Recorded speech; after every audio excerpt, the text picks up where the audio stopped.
अपनी जमी अपनी आकाश पैदा कर, अपने लिए तू नई इतिहास पैदा कर।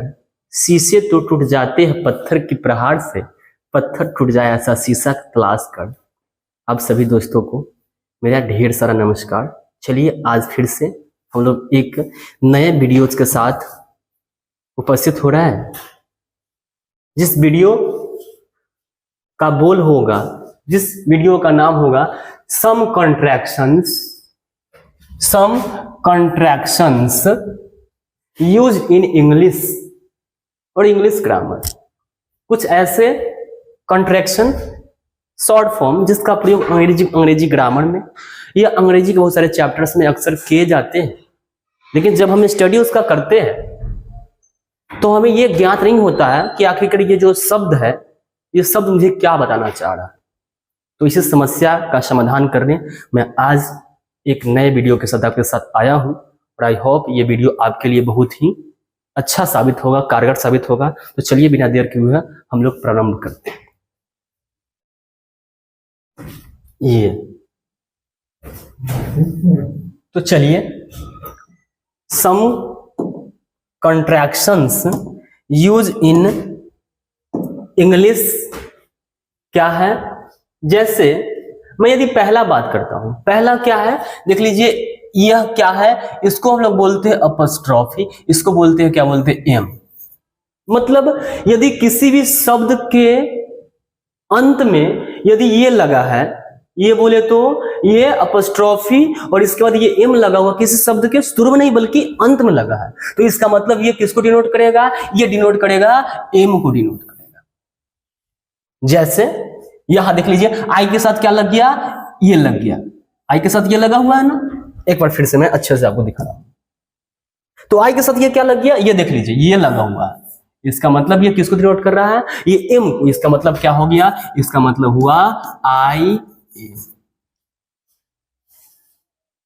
उसी प्रकार से अगला है, जैसे देख लीजिए आर ई, ये देखिए आर ई। ये जो आर ई है ये किसको डिनोट करता है, ये डिनोट करता है आर, ये आर को या वेयर को। मतलब यह किसी भी शब्द के अंत में लगा है, इसका मतलब क्या डिनोट करता है, ये डिनोट आर को डिनोट करता है या वेयर को डिनोट करता है। जैसे देख लीजिए वी के साथ क्या लग गया, देख लीजिए आर ई लग गया, इसका मतलब यहां वी आर आया वी वेयर हो।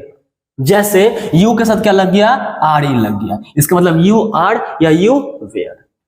यहां पे दे के साथ लग गया आर ई, इसका मतलब दे आर दे वेयर। हो सकता है आपके दिमाग में एक और भी प्रश्न हो कि सर यहाँ पे आर और वेयर दोनों है, तो यह कब आर हो सकता है और कब वेयर हो सकता है। तो चलिए मैं एक एग्जांपल आपको देता हूं।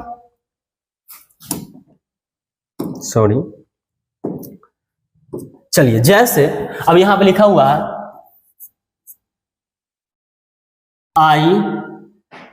आई मत करो, आप आई मत करो, इसको सबसे बढ़िया आई के बदले आप कर दो। चलो यहां मैं कर देता हूं,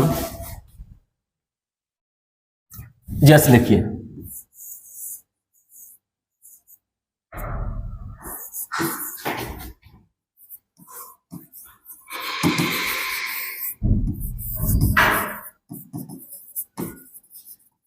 तो हमने एक सेंटेंस लिखा कि यू यहां पे लगा हुआ, इसका मतलब आर होगा कि वेयर होगा, आगे पहले फाइंड करते हैं। तो यू, ये चलिए समझिए आगे, यहां कमिंग स्टडी, ये स्टडी है। स्टडी वर्ड इसका मतलब है, स्टडी मतलब क्या होता है, बीता हुआ कल, मतलब जो बीत गया वो स्टडी हुआ। इसका मतलब ये स्टडी से पता चलता है कि ये जो आरी है यह किसका काम कर रहा है, यह वेयर का काम कर रहा है। इसका मतलब यू वेयर कमिंग स्टडी, तुम कल आ रहे थे। उसी प्रकार से सीधे यदि लिखा हुआ है जैसे यू ऐसे, इसका मतलब यहां पे यदि स्टडी लग गया या ये कुछ ऐसा वर्ड आ जाए जो पास्ट को डिनोट करे, इसका मतलब वहां पे ये आर ई वेयर का रूप ले लेगा। लेकिन यहां पे क्या होगा, यू आर, यहां पे ये किसको डिनोट कर रहा है, यह आर को डिनोट कर रहा है। तो आई होप आपको समझ में आया होगा। चलिए अब इसको मैं इरेज करता हूं।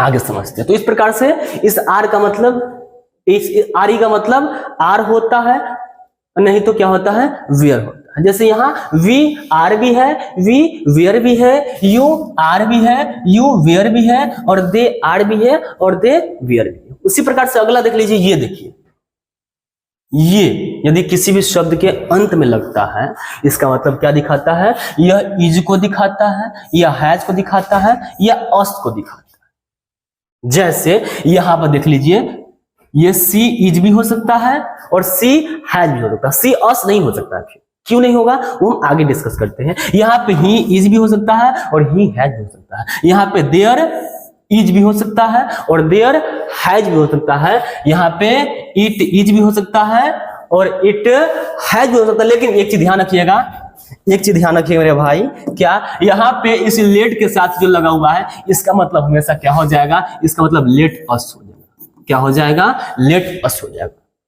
अब यहाँ पे कब इज होगा, कब हैज होगा, चलिए हम आपको एक एग्जांपल देते हैं। जैसे देख लीजिए, जैसे लिखा हुआ सी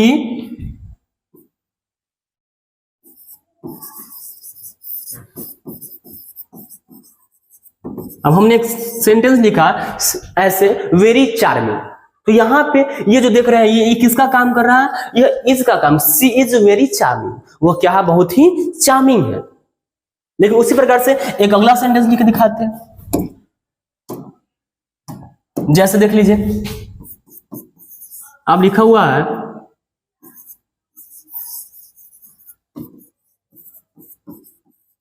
इसका मतलब, अब देखिए यहाँ पे सी ऐसा सिंबल आ गया, फिर क्या है? Gone to school. इसका मतलब यहाँ पे गॉन क्या है? ये वर्ब का थर्ड फॉर्म है। इसका मतलब यहाँ पे फिर थर्ड फॉर्म के साथ हमेशा, यदि आप लोग टेंस पढ़े तो समझते हुईगा कि थर्ड फॉर्म के साथ हमेशा हैज, हैव या हैड का प्रयोग होता है।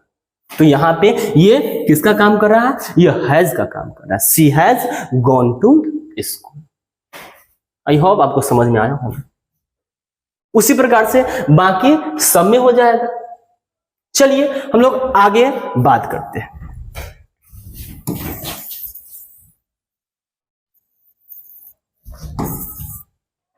अब अगला उसी प्रकार से आपका क्या है? ये देखिए, ऐसे लिखा होगा, इसका मतलब किसको डिनोट करता है? ये हैव को डिनोट करता है। इसका मतलब हैव होता है। जैसे ये है, इसका मतलब क्या है? ये आई हैव है, ये यू हैव है, ये क्या है? दे हैव है, और इस प्रकार से वी हैव। तो ये तो आई होप आपको समझ में आया ही होगा। चलिए उसी प्रकार से ये डी लगा हुआ है, ये डी किसको डिनोट करता है? ये हैड को डिनोट करता है और वुड को, दोनों को डिनोट करता है। इसका मतलब इस डी का मतलब किसी भी वर्ड के अंत में लगा हुआ है, इसका मतलब ये हैड को दिखाता है या वुड को दिखाता है। जैसे यहाँ पे we had, we would, you had, you would, she had, she would, या ही हैड, या ही वुड। चलिए इसका भी एक एग्जाम्पल ले लेते। जैसे आप देख लीजिए, जैसे हम जाने की, और आपको पता होना चाहिए, ये जो वुड देख रहे हैं, वुड का अलग अलग प्रयोग होता है। ये जो आप वुड देख रहे हैं, वुड का अलग अलग प्रयोग होता है। वुड जो है ना, बिल का पास्ट भी वुड होता है, और वुड जो है ना, और कुछ पोलाइटनेस को दिखाने के लिए भी होता है। जैसे वुड यू टेक टी, इस प्रकार का सेंटेंस भी आता है कि आप चाय लेना पसंद करेंगे, तो उस प्रकार से पूछते हैं। या वुड का प्रयोग हम पास्ट को डिनोट करने के लिए भी करते हैं। तो यहां पे जैसे एग्जाम्पल लेते हैं, अब ये लगा हुआ है,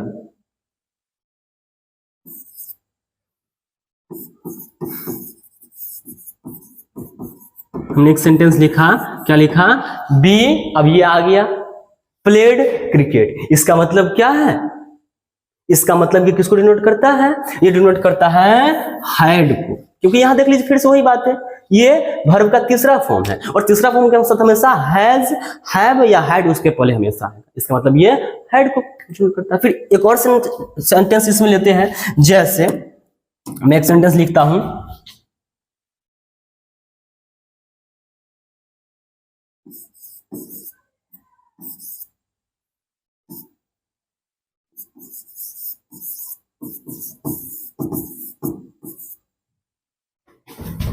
जैसे देख लीजिए, अब यहाँ पे ही ऐसा स्टैंड टेक कॉफी। तो इसका मतलब है यहाँ पे जाहिर सी बात है, किसको डिनोट करता है? यह डिनोट करता है किसको? यह वुड वर्ड को डिनोट करता है। He would take coffee. समझ में आ रहा? तो इस प्रकार की बात है। तो ये इसका मतलब हैड भी होता है, इसका मतलब वुड भी होता है। चलिए अब आगे हम लोग चलते हैं। इसको मैं पहले मिटा दूं। अब उसी प्रकार से अगला है, देख लीजिए, ये ये किसको डिनोट करता है? ये डबल एल के पहले ऐसा लगा हुआ होगा, ये डिनोट करता है सेल को डिनोट करता है और विल को डिनोट करता है। लेकिन आपको पता होना चाहिए, आप जानते हैं फर्स्ट पर्सन के साथ सेल का प्रयोग होता है, जैसे आई वी के साथ यदि ऐसा लगा हुआ रहेगा, इसका मतलब ये डिनोट करता है किसको? ये डिनोट करता है सेल। Got it? और इसके अलावा बाकी कुछ भी आ जाएगा, उसके साथ ऐसा लगा हुआ है, इसका मतलब ये डिनोट करता है किसको? विल को। जैसे यहां पे देख लीजिए, ये आई क्या है? आई सेल होगा। ये क्या होगा? बी सेल होगा। यहां पे यू विल होगा, ही विल होगा, सी विल होगा। चलिए अब उसी प्रकार से अगला क्या है? एनटी। ऐसे यदि किसी शब्द के अंदर में ऐसा लगा हुआ है, इसका मतलब यह किसको डिनोट करता है? यह नॉट को डिनोट करता है, यह नॉट को बताता है। जैसे यहां पे ये देख लीजिए, डोंट, डजंट, डिडंट, इसको डिडंट भी पढ़ते हैं हम लोग, हैजंट, कैंट या कैनॉट, मस्टंट, अरंट, इस प्रकार से। तो आई होप ये पेज सभी को समझ में आया होगा। यदि कोई परेशानी हो तो आप लोग कमेंट भी करके क्वेश्चन पूछ सकते हैं। चलिए हम लोग लास्ट पेज में चलते हैं। अब ये आइए, यहां थोड़ा सा आप लोग ध्यान देने योग्य बात है, आप लोग ध्यान दीजिएगा। यह हमने एक नोट लिखा है, इस नोट को जरा समझिएगा। नोट में हमने क्या लिखा है कि will not equal to won't, will not equal to won't. मेरा कहने का मतलब यह है कि आप जब भी हम आर और नॉट यदि मिलता है तो क्या बनता है? अरंट बनता है। क्या बनता है? ऐसे लिखा हुआ, इसका मतलब ये अरंट है।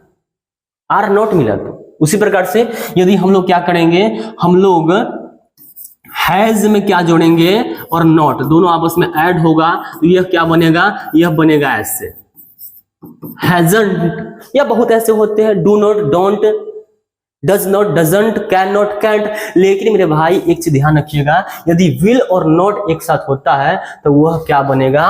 वह बिलंट नहीं बनेगा। वह क्या है? बिलंट नहीं बनेगा, बल्कि क्या बनेगा?